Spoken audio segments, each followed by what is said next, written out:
Um, she came up next, and I made eye contact with him, and he was enraged. He was just enraged. So, mission accomplished. That's what Steve Goncalves, father of Kaylee Goncalves, said in a media interview after Bryan Kohberger's sentencing for the brutal murders of 4 University of Idaho students. Stephen Goncalves was talking about the moment that his wife, Christy, was getting ready to give her victim impact statement when he and Kohberger locked eyes. And Goncalves saw this silent rage. And although this particular moment isn't captured on video, we do have a lot of other footage and stills throughout the sentencing where we don't see regret, remorse, or grief in Kohberger. Instead, we see him managing himself through stares and stillness and containment. And he held his body still most of the time. And as a body language expert with a master's degree in psychology, you know what I saw? I saw control. And that kind of blankness is worth noticing, not just in courtrooms, but in everyday life. Watch this next clip where Alivea Goncalves, Kaylee's sister, asked Kohberger point blank, what were Kaylee's last words? What were Kaylee's last words? You just saw it. What did you see? Nothing, right? A rigid posture, no reaction. Makes you wonder if that stillness hides rage, guilt, or something deeper. Patterns that you might spot in anyone you meet. Today, we're going to unpack 3 lessons to read people who hide emotions, and we're going to start off with what Mr. Goncalves saw, silent anger. You might be wondering to yourself, why does Kohberger's stillness matter? Because controlled, unreadable behavior just doesn't show up in murder trials.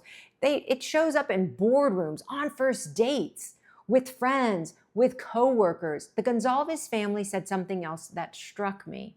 It's not easy to talk about these details of our daughter, and I could see why a lot of families want to keep those private. I want to keep them private, but then on the other hand, I'm like, no, people need to know, like the monstrosity of this, literally, yeah. This is what they said, specifically your mother, that it isn't easy to share details about their daughter.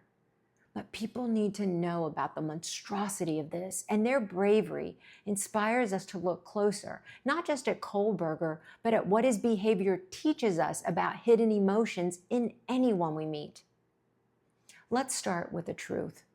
And that truth is this: we're born to express emotion. Think about a newborn baby screaming their head off the minute they enter this world.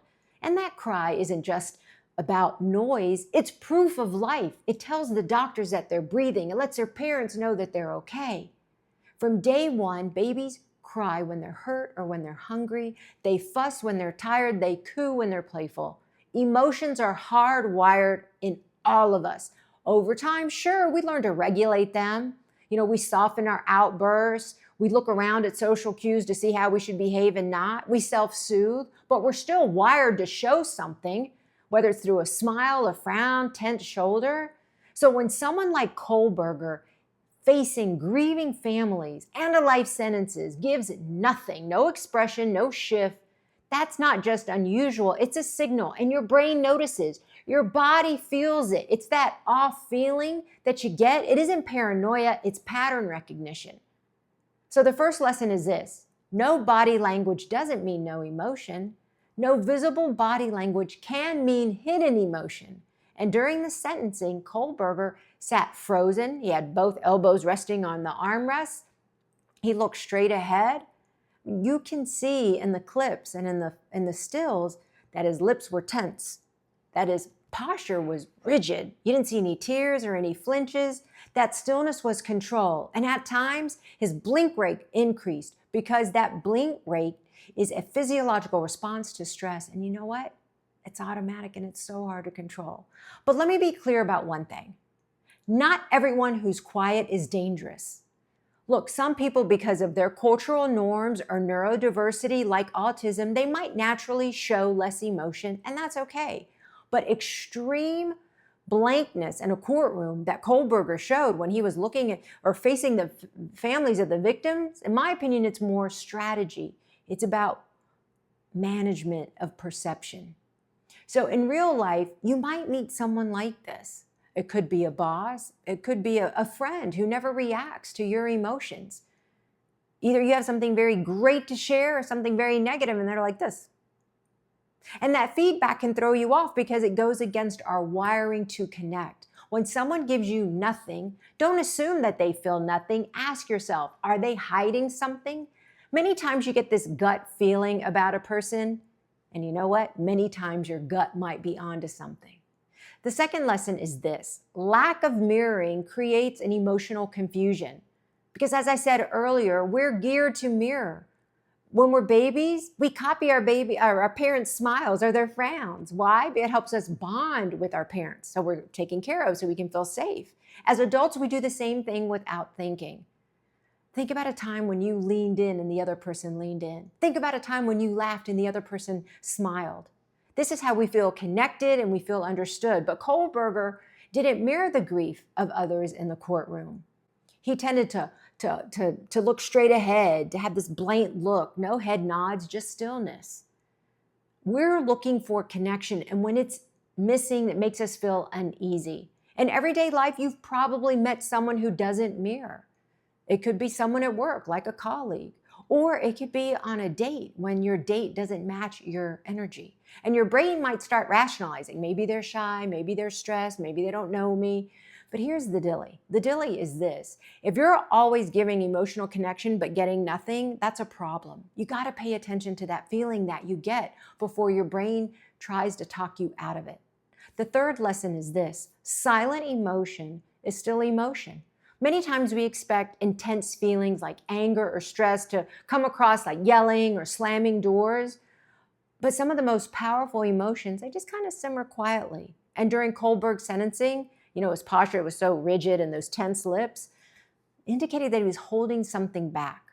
Watch this next clip when Alivea says, "You're going to be getting a lot of big D's in prison."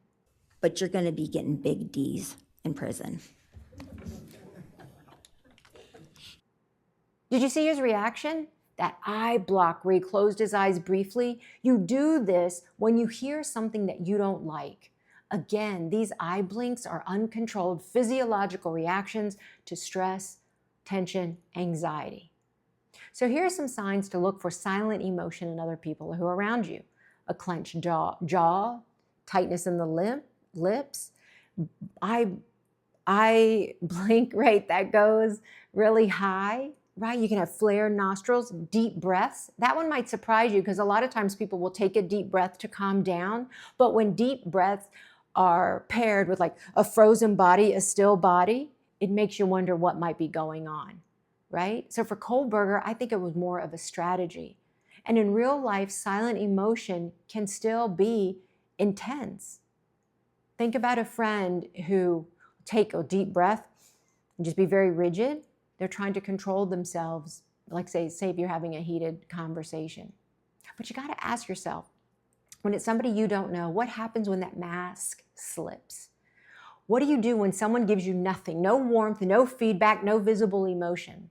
The first thing is to stop filling in the blanks for them. Don't assume that they're shy, they need time to warm up. Ask yourself what's missing. Ask yourself, do you feel connected to them, or do you always feel like you're guessing about what they're feeling? Are you the one who's carrying all the emotional weight? Does their stillness ground you, or does it make you feel like you're walking on eggshells? Are they flat with everyone or just you?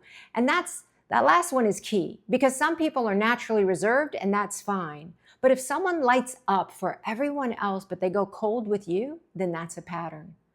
Kohberger's Blankness teaches us that no body language doesn't mean no emotion. Often it's a mask. Lack of mirroring isn't neutral. Many times it makes us feel disoriented. And silent emotion is a signal. So when your body says something's off, don't rationalize it away. Ask yourself, are they connecting or are they controlling? And trust your instincts, because you want to know why? It's wisdom. Kohberger's sentencing isn't just a true crime story. It's a lesson in reading the unreadable. The Goncalves family's courage reminds us to pay attention, not just to the monsters in courtrooms, but to the subtle signs in our own lives. And if this video resonated, Like, follow, and share it, and subscribe for more body language breakdowns. And also share your thoughts below. Have you ever met someone whose stillness felt off? Was it a little creepy? Let's talk about it in the comment section. And I will see you in the next video.